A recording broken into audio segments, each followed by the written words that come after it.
Dipersembahkan oleh Alhamdulillah alladzi anzala ala abdihil kitaba wa lam yaj'al lahu iwaja. Wassalatu wassalamu ala Muhammadin nabiyil mustafa wa ala alihi wa sahbihi wa manittaba'al huda amma ba'd. Wa qala Allah ta'ala fil Qur'anil Karim, a'udzu billahi minasyaitonir rajim. Ya ayyuhan nas qad ja'atkum mau'izatum mir rabbikum wa shifaa'un lima fis sudur wa hudaw wa rahmatul lil mu'minin. Wa qala Rasulullah sallallahu alaihi wasallam, taraktu fikum amrayn ma in tamassaktum bihima lan tadillu abada, kitab Allah wa sunnata rasulih. Bapak-bapak, ibu-ibu, saudara-saudara sekalian, jamaah Masjid At-Tanwir yang saya hormati dan yang dirahmati oleh Allah. Marilah kita bersama-sama senantiasa bersyukur atas nikmat Allah yang terlimpahkan kepada kita, terutama nikmat iman, nikmat Islam, nikmat sehat walafiat. Dengan bersyukur kepada Allah, insya Allah nikmat yang telah kita terima akan ditambah dan dilipat gandakan oleh Allah. Akan tetapi kalau kita tidak bersyukur kepada Allah, kita kufur atas nikmat yang telah diberikan oleh Allah kepada kita, Allah mengingatkan bahwa sesungguhnya azab atau siksa Allah itu sungguh sangat pedih. Karena itu saya ada pantun yang kedua. Burung dara, burung tekukur, terbang rendah di atas sawah. Apabila kita pandai bersyukur, hidup tenang, sukses dan berkah. Hadirin wal hadirat rahimakumullah. Kalau kita berbicara mengenai nuzulul Quran, secara bahasa nuzul Quran itu artinya turunnya Al-Quran. Di dalam bahasa Arab, lafadz nazala itu berarti sesuatu yang turun dari tempat yang tinggi ke tempat yang rendah. Kalau kita kaitkan nuzul Quran itu dengan peringatan nuzul Quran, maka paling tidak ada beberapa makna yang terkandung di dalamnya. Nuzulul Quran itu dalam studi-studi ilmu tafsir terdiri atas dua peristiwa, dan dua peristiwa itu memiliki kaitan dengan Al-Quran yang kita miliki sekarang ini. Nuzul Quran yang pertama adalah turunnya Al-Quran dari Lauh Mahfud ke langit dunia, min lauhil mahfud ila sama'id dunya. Turunnya Al-Quran dalam pengertian dan pada fase yang pertama ini terjadi pada tanggal 25 bulan Ramadan. Para ahli tafsir tidak menyebutkan kapan tahunnya, kapan persisnya, tapi memang terdapat keterangan bahwa kitab-kitab Allah itu, kitab Taurat, Zabur, Injil dan Al-Quran, kesemuanya diturunkan pada bulan Ramadan. Turunnya Al-Quran pada fase atau pada pengertian yang pertama ini terjadi secara sekaligus, dan Al-Quran yang turun min lauhil mahfud ila sama'id dunya adalah Al-Quran yang sama dengan Al-Quran yang kita miliki sekarang ini. Turunnya Al-Quran pada fase dan pengertian pertama ini disebut sebagai peristiwa Lailatul Qadar, atau di dalam ayat yang lain disebut sebagai Lailatun Mubarakatun. Surah Al-Qadar, surah yang ke-97 di dalam urut-urutan ayat Al-Quran dan surat-surat Al-Quran, memberikan kepada kita penjelasan inna anzalnahu fi lailatul qadr. Sesungguhnya kami Allah telah menurunkan Al-Quran itu pada malam kemuliaan. Di dalam surat Ad-Dukhan, surah yang ke-44 ayat yang ketiga disebutkan inna anzalnahu fi lailatin mubarakah. Sesungguhnya kami menurunkan Al-Qur'an itu pada malam yang penuh berkah. Al-Qur'an dalam pengertian dan dalam fase turunnya yang pertama ini sudah selesai dan tidak terjadi lagi. Karena itu sebagian mufassir berpendapat Lailatul Qadar itu sudah tidak ada. Lailatul Qadar itu hanya terjadi satu kali pada saat Allah menurunkan Al-Quran yang pertama kali min lauhil mahfud ila sama'id dunya. Yang kedua adalah nuzulul Quran dalam pengertian turunnya Al-Quran minas sama'id dunya ila Muhammadin sallallahu alaihi wasallam. Turunnya Al-Quran dari langit dunia kepada Nabi Muhammad sallallahu alaihi wasallam dengan perantaraan malaikat Jibril. Turunnya Al-Quran dalam fase yang kedua ini terjadi pada bulan Ramadan. Dan sebagaimana keterangan yang kita peroleh di dalam surah Al-Baqarah ayat 185, Allah berfirman, Syahrul Ramadan alladzi unzila fihil Qur'an hudal linnas wa bayyinatin minal huda wal furqan. Bulan Ramadan adalah bulan yang di dalamnya diturunkan sebagian Al-Quran. Maka barang siapa yang menyaksikan datangnya bulan Ramadan itu hendaknya dia berpuasa. Al-Quran itu menurut firman Allah ini adalah hudal linnas, petunjuk bagi umat manusia, wabayinat, dan berisi penjelasan atas petunjuk itu, dan juga sebagai furqan, sebagai pembeda bainal haq wal batil, pembeda antara yang hak dengan yang batil, pembeda antara jalan yang benar dengan jalan yang sesat. Turunnya Al-Quran dalam fase yang kedua ini terjadi secara berangsur-angsur. Menurut catatan dan versi dari para penulis terjemah Al-Quran Kementerian Agama, Al-Quran atau nuzulul Quran dalam pengertian dan fase yang kedua ini terjadi selama 22 tahun, 2 bulan, 22 hari. Al-Quran sebagian diturunkan di Mekah, sebagian diturunkan di Madinah. Turunnya Al-Quran yang pertama terjadi pada tanggal 17 Ramadan tahun 610 Miladiyah, dimulai dari surat Al-Alaq, surah yang ke-96 ayat 1 sampai dengan 5. Sebagaimana yang kita semuanya sudah hafal di luar kepala, Allah berfirman, Iqra bismi rabbik alladzi khalaq, khalaqal insana min alaq. Iqra wa rabbukal akram alladzi 'allama bil qalam, 'allamal insana ma lam ya'lam. Kemudian ayat yang terakhir diturunkan menurut sebagian besar ahli tafsir adalah surat Al-Maidah ayat yang ketiga. Yang ayat ini diterima oleh Rasulullah ketika beliau sedang menunaikan haji wada. Beliau sedang menunaikan haji wada ketika sedang wukuf di Arafah pada tanggal 9 Dzulhijjah.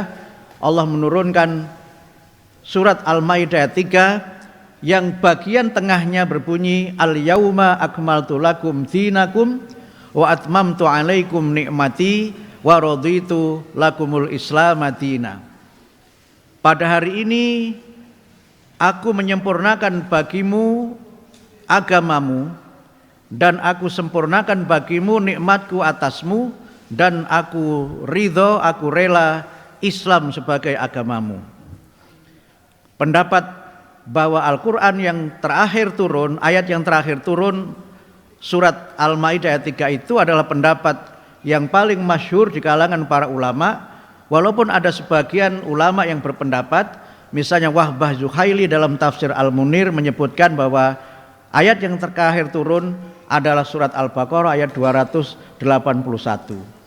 Tetapi saya cenderung kepada pendapat bahwa yang terakhir turun itu adalah Al-Maidah ayat 3, terutama jika kita kaitkan dengan matan atau isi dari ayat itu yang menegaskan bahwa Allah telah menyempurnakan nikmatnya kepada kita sekalian dan telah ridho Islam sebagai agama kita.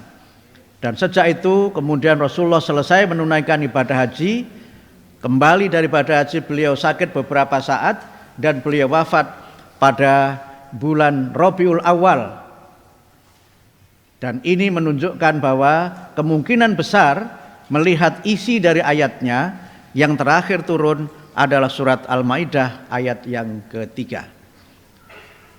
Hadirin wal hadirat rahimakumullah, dalam kaitan dengan peringatan nuzulul Quran ini, maka kita mencoba memahami bahwa nuzulul Quran dalam pengertian yang ketiga adalah bagaimana kita membaca, memahami, mengamalkan dan mendakwahkan Al-Quran.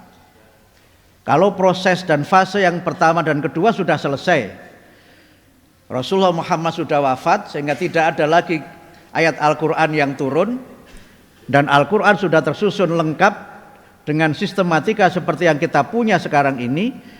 Maka nuzulul Quran dalam pengertian yang ketiga dan dalam konteks kita memperingati nuzulul Quran itu adalah bagaimana kita sekalian berusaha semaksimal mungkin untuk senantiasa membaca Al-Quran, berusaha memahaminya dan berusaha mengamalkan untuk kita sendiri dan berusaha mendakwahkan Al-Quran itu.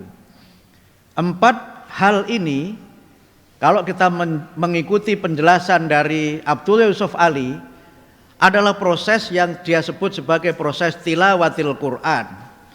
Sehingga tilawatil Quran itu tidak sebatas kita membaca Al-Quran, tetapi kita membaca, memahami, mengamalkan dan mendakwahkan.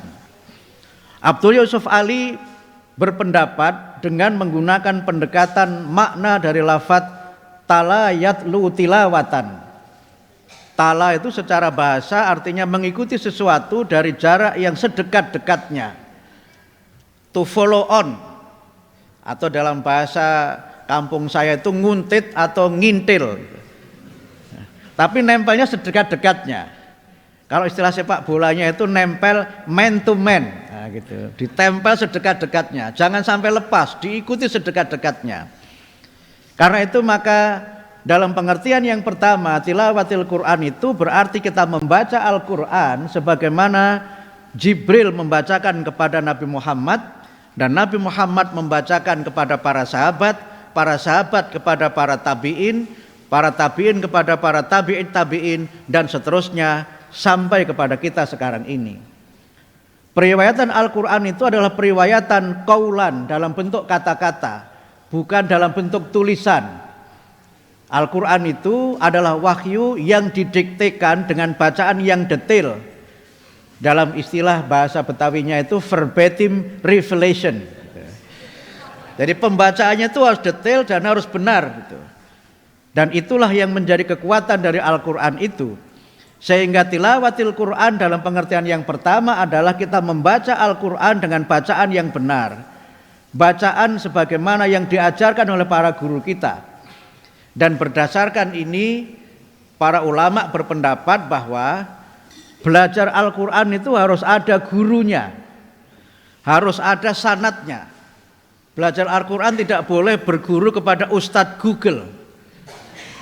Karena kalau ada yang salah, Google tidak bisa meluruskan kesalahan bacaan kita itu.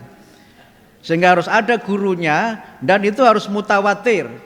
Guru kita itu belajar dari siapa, seterusnya sampai kepada Nabi. Dan itulah karena itu maka sebagian berpendapat guru yang mengajar Al-Quran itu harus punya ijazah.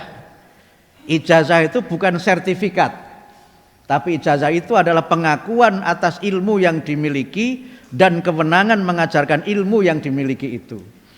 Sehingga karena itu maka di dalam hadis jelaskan khairukum man ta'allamal Qur'an wa 'allamahu. Orang yang terbaik di antara kamu adalah mereka yang belajar Al-Qur'an dan mengajarkannya kepada orang yang lainnya. Inilah makna tilawatil Qur'an yang pertama. Yang kedua adalah tafhimul Qur'an. Memahami Al-Qur'an dengan pemahaman yang sedekat mungkin dengan kehendak yang dikehendaki oleh Allah dalam Al-Qur'an itu. Tafhimul Qur'an itu pada level yang rendah bisa dalam bentuk menerjemahkan Al-Qur'an. Tapi di atasnya itu adalah tafsir Al-Qur'an. Walaupun sebenarnya menerjemahkan itu juga ada unsur penafsiran di dalamnya, tetapi levelnya sangat sederhana. Biasanya penerjemahan itu adalah menjelaskan Al-Qur'an berdasarkan pengertian lughat tanpa ada keterangan lebih lanjut mengenai makna dari Al-Qur'an itu. Kemudian yang kedua, kalau tafsir itu kita berusaha untuk menjelaskan Al-Qur'an dalam penjelasan yang lebih luas dari sekedar menerjemahkan. Penafsiran Al-Qur'an itu secara umum dapat diklasifikasikan ke dalam dua bentuk. Pertama, tafsir bil ma'thur, menafsirkan ayat dengan ayat atau menafsirkan ayat dengan hadis. Karena Al-Qur'an itu menurut Fazlur Rahman memiliki karakteristik self-explanation, menjelaskan dirinya sendiri. Dan itu bisa dimungkinkan karena Al-Qur'an itu merupakan satu kesatuan dari surat Al-Fatihah sampai dengan surat An-Nas. Membaca Al-Qur'an itu harus membaca yang utuh, tidak boleh membaca yang sepotong-sepotong atau tidak boleh membaca dan memahami secara atomistik menurut Fazlur Rahman. Karena penjelasan suatu ayat tidak selalu ditemukan penjelasannya dalam satu surat atau segera setelah suatu ayat itu disampaikan, tapi mungkin penjelasan itu ada dan tersebar di dalam banyak ayat Al-Qur'an. Kita ambil contoh misalnya mengenai bertakwa. Kalau kita membaca ayat tentang puasa, Al-Baqarah 183 itu ditutup dengan lafadz la'allakum tattaqun, agar kamu sekalian menjadi orang yang bertakwa. Tetapi siapa orang yang bertakwa itu dan bagaimana bertakwa itu tidak ada penjelasan dalam kelanjutan ayatnya. Penjelasan mengenai takwa itu justru bisa kita temukan misalnya di dalam permulaan surat Al-Baqarah. Al-Baqarah ayat 1 sampai dengan 5 di situ menjelaskan tentang siapa orang yang bertakwa. Allah berfirman, Alif Lam Mim, dzalikal kitabu la raiba fih hudal lil muttaqin. Alif Lam Mim, hanya Allah yang mengetahui artinya. Itulah Alkitab, dzalikal kitabu la raiba fih, yang tidak ada keraguan di dalamnya, hudal lil muttaqin, sebagai petunjuk bagi orang-orang yang bertakwa. Siapa orang bertakwa dijelaskan dalam ayat berikutnya, ada isim mausul di situ, alladzina yu'minuna bil ghaib wa yuqimunas sholata wa mimma razaqnahum yunfikun ila akhiril ayah. Dijelaskan pada ayat yang lainnya. Surat Ali Imran menjelaskan siapa orang yang bertakwa, alladzina yunfikuna fis-sarra wad-dharra. Mereka yang senantiasa berinfak dalam keadaan lapang maupun sempit, dan seterusnya dan seterusnya. Karena itu maka Al-Qur'an harus kita baca secara keseluruhan. Tidak boleh sekali lagi hanya kita baca secara parsial ayat-ayat tertentu dan ayat yang lainnya tidak pernah kita baca sama sekali. Kemudian yang ketiga, kita berusaha bagaimana menafsirkan Al-Qur'an itu dengan tafsir birra'yi. Tafsir yang menggunakan berbagai disiplin keilmuan, menggunakan berbagai macam pendekatan. Tafsir yang seperti ini bisa disebutkan dalam bentuk misalnya tafsir tahlili atau tafsir maudhu'i, tapi pendekatannya bisa multidisiplin. Misalnya ketika tadi saya membaca Al-Maidah ayat 3, al-yauma akmaltu lakum. Al-yauma itu kan dalam bentuk isim ma'rifat. Pada hari ini. Hari ini kapan itu tidak ada penjelasannya. Kita hanya bisa tahu hari ini itu dari penjelasan sejarah. Sehingga dalam memahami Al-Qur'an kita memang perlu untuk menggunakan disiplin ilmu sejarah Apalagi ketika tadi saya sebutkan misalnya ada ayat Makkiyah dan ada ayat Madaniyah. Ada ayat Makkiyah, Makkiyah itu artinya ayat yang diturunkan sebelum Rasulullah itu hijrah. Sedangkan ayat Madaniyah adalah ayat yang diturunkan setelah Rasulullah hijrah. Karena itu maka Al-Maidah ayat 3 itu diturunkannya di Mekah ketika Rasulullah sedang haji wada. Tetapi karena turunnya setelah beliau itu hijrah, maka disebut dan dikelompokkan juga Al-Maidah itu dalam kelompok ayat-ayat Madaniyah. Kemudian yang ketiga menurut Yusuf Ali adalah bagaimana kita mengamalkan Al-Quran itu untuk kita. Al-Quran itu adalah petunjuk, Al-Quran itu adalah pedoman, dan kita berusaha mengamalkan Al-Quran itu. Kalau kita membaca bagaimana Kiai Haji Ahmad Dahlan memahami Al-Quran dalam beberapa tulisan, misalnya di dalam bukunya KRH Hajid tentang ajaran Kiai Haji Ahmad Dahlan dan 17 kelompok ayat Al-Quran, di situ disebutkan bagaimana Kiai Haji Ahmad Dahlan mengajarkan Al-Quran. Al-Quran dibaca, kemudian dipahami, kemudian kita melakukan refleksi diri, self-reflection. Pertama, apa maksudnya? Yang berikutnya, apakah saya sudah mengamalkannya? Dan kalau sudah, bagaimana mengamalkan Al-Quran itu? Jadi tidak sekedar Al-Quran itu dibaca saja, tetapi kemudian dipahami, dan kita berusaha untuk melakukan refleksi atas yang kita baca itu, dan bagaimana kita melakukan evaluasi tentang bagaimana pengamalan Al-Quran. Tapi kemudian Kiai Haji Ahmad Dahlan tidak sekedar memberikan penekanan tentang pentingnya pemahaman dan pentingnya pengamalan secara personal, tetapi juga bagaimana kita mengaktualisasikan Al-Quran itu dalam gerakan. Sehingga di tangan Kiai Haji Ahmad Dahlan, di tangan Muhammadiyah, Al-Quran itu menjadi landasan untuk kita melaksanakan gerakan, membangun berbagai macam layanan sosial. Bagaimana Ali Imran 104 itu bisa menjadi landasan untuk Muhammadiyah itu mendirikan gerakan dakwah, membentuk organisasi dakwah yang solid. Bagaimana perintah untuk memberi makan orang miskin itu melahirkan berbagai macam amal usaha, dan inilah contoh bagaimana kita melakukan dakwah Al-Quran itu. Bapak-bapak, ibu yang saya hormati, ini TV-mu live sampai jam berapa ya? Ini soalnya panjang ini. Jarang-jarang, mudah-mudahan para pemirsa tetap bisa setia mengikuti ini. Anggap saja ini ganti dari pengajian bulanan yang libur karena bulan Ramadan. Bapak Ibu yang kami hormati, kalau kita mencoba memahami maksud dan tujuan Al-Quran itu, yang pokok Al-Quran itu diturunkan sebagai petunjuk bagi umat manusia, hudal linnas.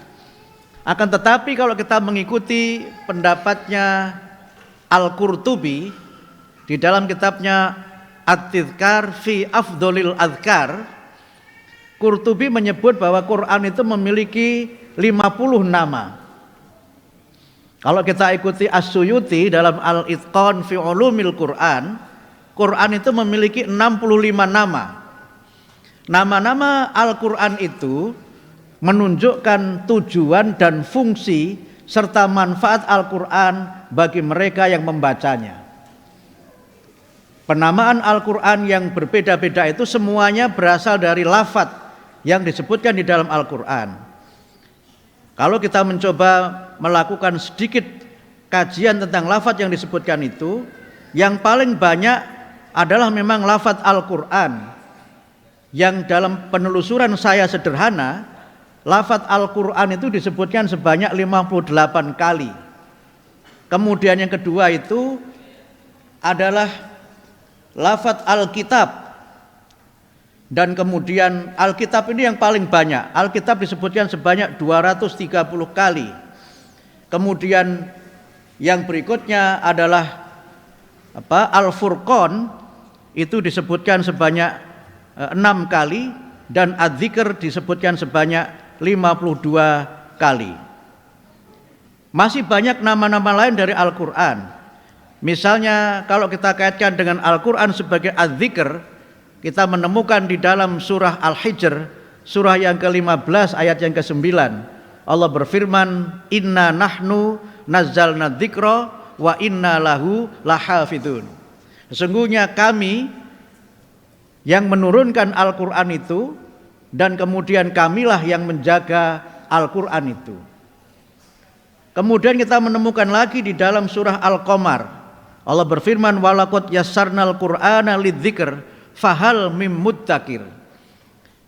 Dan sungguh Allah telah menurunkan Al-Quran itu sebagai bacaan yang mudah, agar kamu senantiasa mengingat dan memberikan peringatan dengan Al-Quran itu, dan hendaknya kamu termasuk orang-orang yang senantiasa memikirkan dan mengkaji Al-Quran itu. Lafadz yang sama di dalam surah Al-Qamar itu paling tidak disebutkan sebanyak 3 atau 4 kali dengan redaksi yang sama, walaqad yassarnal Qur'an lidzikr fahal mim muddakir. Oleh karena itulah maka Bapak Ibu sekalian, yang paling utama fungsi Al-Quran itu adalah sebagai petunjuk, sebagai hudan.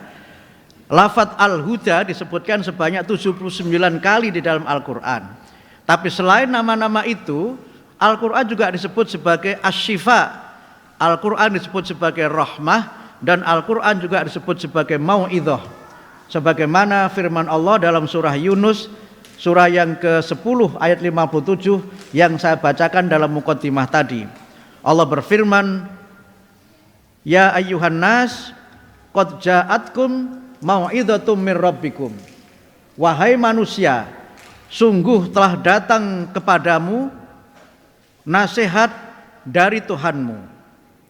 Qad ja'atkum mau'idhatum mir rabbikum wa syifaa'un lima fis sudur, dan obat bagi apa yang ada di dalam dada. Sebagian menyebut apa itu penyakit yang ada di dalam dada. Kemudian yang berikutnya wahudaw wa rahmah. Quran itu merupakan petunjuk, dan Quran itu merupakan rahmah lil mu'minin, bagi orang-orang yang beriman. Karena itu maka Al-Quran itu bisa menjadi petunjuk kalau kita memahami isinya. Al-Quran itu bisa menjadi rahmah kalau kita membacanya, dan Al-Quran itu bisa menjadi obat kalau kita membacanya. Tetapi obat yang dimaksud di dalam Al-Quran itu adalah obat yang bersifat ruhaniyah, bukan obat yang bersifat jasmaniyah. Nanti saya akan bahas pada kelanjutan ceramah pada malam hari ini. Karena itulah maka Bapak Ibu sekalian, Al-Quran itu pada awalnya merupakan petunjuk, tapi dalam konteks kita memperingati nuzul Al-Quran ini, Al-Quran tidak cukup sebagai guidance for life atau petunjuk untuk kita hidup, tetapi menurut saya harus menjadi living guidance atau petunjuk yang senantiasa hidup. Oleh karena itu saya ada pantun yang berikutnya. Nah, beli rambutan di pasar petang, buat hidangan buka puasa. Dengan Al-Quran hidupkan tenang dalam bimbingan Allah Ta'ala. Nah, karena itu maka orang seringkali mendapatkan ketenangan dengan membaca Al-Quran. Nah, saya kira demikian yang saya sampaikan. Mohon maaf jika ada kekurangan dan tutur kata yang tidak berkenan. Saya tutup dengan pantun lagi. Nah, burung emprit, burung merpati. Itulah tadi nama-nama burung. Mohon pamit undur diri, lain kali kita sambung. Nasrum minallah wa fathun qarib wa basyiril mu'minin. Wassalamualaikum warahmatullahi wabarakatuh.